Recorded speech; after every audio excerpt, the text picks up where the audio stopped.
Hello guys, तो कैसे हैं आप लोग। तो दोस्तों आज की इस वीडियो में हम सेकंड टीचिंग मेथड करने वाले हैं। कल की क्लास में हमने किया था यहाँ पे लेक्चर मेथड, जिसको हम कहते हैं व्याख्या विधि। ठीक है, तो ये हमारा जो टॉपिक चल रहा है, शिक्षण की विधियां चल रही हैं, शिक्षण की विधियां एवं कौशल। तो इसके अंदर जो है हम सभी विधियों को एक एक करके स्टेप बाय स्टेप पढ़ने वाले हैं। तो हमने लास्ट वीडियो में किया था यहाँ पे लेक्चर मेथड बहुत ही डिटेल के साथ। तो सेकेंड है आपका प्रदर्शन विधि, जिसको हम बोल रहे हैं डेमोन्स्ट्रेशन मेथड। तो जिन लोगों ने पिछली वीडियो नहीं देखी है वो चैनल की प्लेलिस्ट में जाकर देख सकते हैं। CDP for CTET, for super TET, CTET सब चीजें उसमें लिखी हुई है। तो सीडीपी नाम से आपकी प्लेलिस्ट है, तो उसके अंदर आपको सारी वीडियोस मिलती रहेंगी। तो वहां से आप इसको देख सकते हैं। जो लोग नए हैं चैनल पर वो जल्दी से चैनल को सब्सक्राइब कर लो और बेल आइकन को प्रेस कर लो ताकि नोटिफिकेशन आपको मिलती रहे। ठीक, देखिए डेमोन्स्ट्रेशन मेथड का मतलब क्या है, प्रदर्शन विधि का। बहुत ही सिंपल है, इतनी बड़ी चीज नहीं है। इसके अंदर प्रदर्शन का मतलब तो आप लोगों को समझ में आ ही रहा होगा। प्रदर्शन का मतलब ये होता है किसी भी चीज को दिखाना या किसी भी चीज को सामने आप रख रहे हो, यानी कि किसी को आप दिखाना चाहते हो कोई चीज, तो उसको हम क्या कहते हैं, प्रदर्शन कहते हैं। अब उसको टीचिंग में हम कैसे लाए हैं इसी के ऊपर बात करेंगे। डेमोन्स्ट्रेशन शब्द जो है वो आपका बना है, इसके अंदर एक शब्द आपको देखने को मिल रहा होगा, डेमो। डेमो का मतलब ही आप उससे समझ रहे हो, डेमो का मतलब ही यही होता है कि किसी को कोई चीज दिखाना, शो करना। ठीक, तो यहाँ पे क्या है, इस मेथड के द्वारा हम बच्चों को दिखा के सिखाते हैं। दिखाने का मतलब ये है, वो चीज कोई भी हो सकती है। अब प्रदर्शन मेथड में बहुत सारी चीजें आती हैं। इसमें हम कुछ मॉडल्स का यूज करते हैं, जैसे कि हमारे क्या कहूँ इसको, हमारे फ्लैश कार्ड होते हैं। कुछ हमारे और भी चीजें होती हैं, जैसे कि मान लीजिए आपको जो है एक त्रिकोण के बारे में पढ़ाना है, तो वहां पे आप त्रिकोण की आकृति बना के ला सकते हैं गत्ते से या किसी भी चीज से। और या आपको जो है मान लीजिए गुड्डे गुड़िया की कहानी है, छोटे बच्चों को पढ़ानी है प्राइमरी के, तो आप गुड्डे गुड़िया बना के ला सकते हैं। तो वो मॉडल्स होते हैं, यानी कि आप वो चीज दिखा रहे हैं, उनको प्रदर्शित कर रहे हैं। बड़े स्तर पे जाएंगे तो जैसे मान लीजिए कोई प्रैक्टिकली हम कोई चीज कर रहे हैं, मान लीजिए कोई विज्ञान का कोई भी सिद्धांत या कोई भी थ्योरी आपको पढ़ानी है, तो आप प्रयोग करके दिखा रहे हैं बच्चों को। बच्चे आपके सामने बैठे हैं या आपने जो है उनको राउंड में बिठा लिया है और बीच में आप उसको प्रैक्टिकल कर रहे हैं, सब बच्चे उसको देखते हैं और अपनी बातें भी बताते हैं।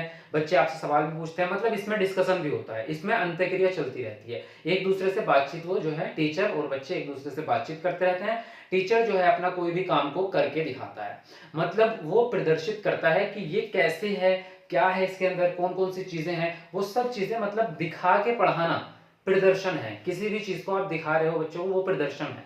तो ये इसका असली मतलब है। अब ये क्या होता है, ये मूर्त से अमूर्त होती है, क्योंकि आप जो है मूर्त चीजों का प्रयोग कर रहे हैं, बच्चों के सामने प्रैक्टिकली उस काम को करके दिखा रहे हैं, तो वो चीज मूर्त होती है। इसका मतलब ये है, जब बच्चा मूर्त चीज को सीखता है, उसके बाद में थ्योरी आप उसको बता रहे हैं व्याख्या करके, तो उसके माइंड में कल्पना भी हो रही है। तो ये चीज, ये मेथड क्या हो जाता है, ये मूर्त से अमूर्त की तरफ चला जाता है, यानी कि एब्स्ट्रैक्ट टू कंक्रीट की तरफ जो है ये मेथड आपका चलता है। तो ये बच्चे का ज्ञान जो है ज्यादा स्थायी रहता है, यानी कि ज्यादा लंबे समय तक बच्चा उस चीज को याद रखेगा, क्योंकि जो चीज हम देख के सीखते हैं वो ज्यादा दिनों तक याद रहती है। जैसे कि एक टैगलाइन भी है कि 100 बार सुनने से बेहतर एक बार देखना होता है। कहते हैं, ऐसी बहुत सी जगह आपने लिखा भी सुना होगा कि एक बार देखना जो है वो 100 बार के सुनने से ज्यादा बेहतर होता है, क्योंकि जब आप देखते हैं ना किसी चीज को, तो वो आप जो है जल्दी कैच कर लेते हैं। अब हम आगे बढ़े, अगर इसमें जो है ये बात तो आपको समझ आ गई कि डेमोन्स्ट्रेशन में होता क्या है। टीचर और बच्चे जो है आपस में अंतःक्रिया भी कर रहे हैं, बातचीत भी कर रहे हैं, सवाल जवाब भी कर रहे हैं, और टीचर जो है किसी भी चैप्टर को, किसी भी टॉपिक को, किसी भी क्रिया को, एक्टिविटी को दिखा के पढ़ा रहा है। वो जो है उनके सामने दिखा के पढ़ा रहा है। लेक्चर मेथड में क्या था, सिर्फ वो बोल रहा था, दिखा कुछ नहीं रहा था। ठीक है, तो ये है।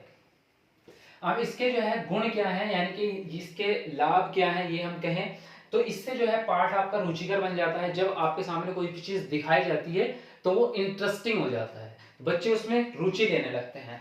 अब इसमें क्या है, इसमें धन व समय की बचत होती है। क्यों होती है धन और समय की बचत, वो इसलिए होती है कि अगर आप प्रयोगशाला में जाके प्रैक्टिकली सब बच्चों से प्रैक्टिकल करवाएंगे, तो सभी बच्चों के पास जो है आपको उपकरण देने पड़ेंगे। जो भी चीज प्रैक्टिकल में लग रही है वो अलग अलग बच्चों को सबको देनी पड़ेगी।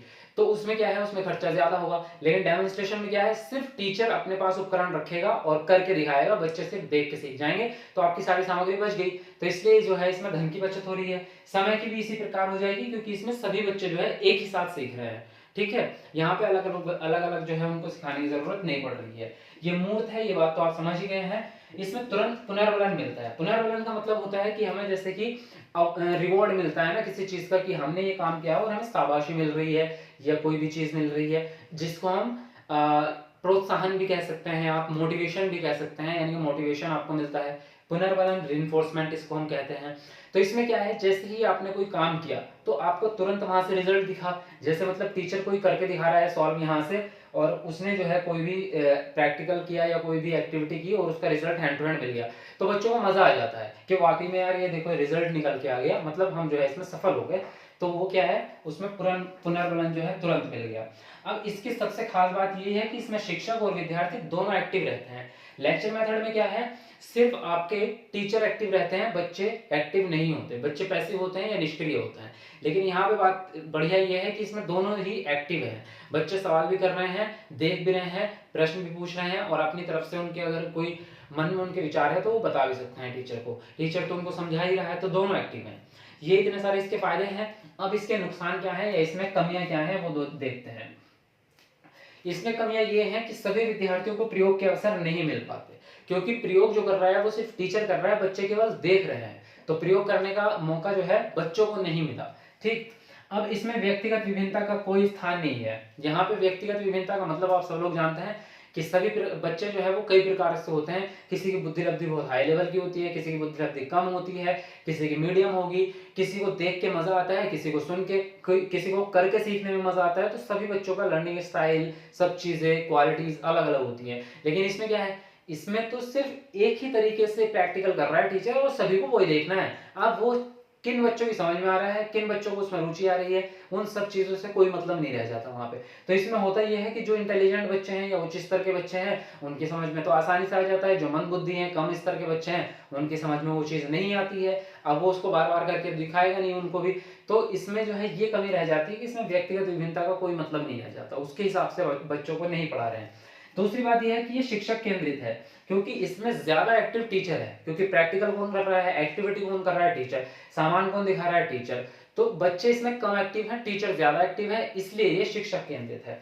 इसमें करके सीखने का कोई स्थान नहीं है, क्योंकि बच्चे सिर्फ देख रहे हैं, सुन रहे हैं, बातचीत कर रहे हैं, लेकिन कर नहीं रहे हैं।